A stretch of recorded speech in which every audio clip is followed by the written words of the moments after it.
Who has written the narrative history India after Gandhi?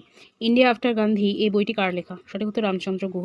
Ramchandra গুহর লেখা আর অন্যান্য বইগুলো Gandhi before India, Gandhi after India after Gandhi তো আছে, এছাড়া Gandhi before India, Gandhi the years that change the world.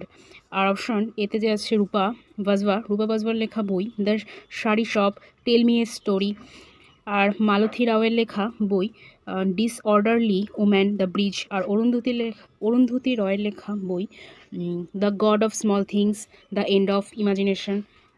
In the year 1937, the Congress session was held for the first time in a village at, মানে 1937 সালে প্রথম কোন গ্রামে কংগ্রেসের অধিবেশন হয়েছিল? সঠিক উত্তর ফাইজপুর, মহারাষ্ট্রের ফাইজপুরে। তো এটা ছিল ইন্ডিয়ান ন্যাশনাল কংগ্রেসের 50তম সেশন, আর এটা প্রিসাইড করেছিল জওহরলাল নেহেরু। আর যদি জিজ্ঞেস করা হয় যে ইন্ডিয়ান ন্যাশনাল কংগ্রেস প্রথম প্রতিষ্ঠিত হয়েছিল কত সালে, তো সঠিক উত্তর হয়ে যাবে 1885 সালে। বোম্বেতে হয়েছিল এর ফার্স্ট সেশন, গোকুলদাস তেজপাল সংস্কৃত কলেজে। 72 জন ডেলিগেটস অ্যাটেন্ড করেছিল এটা।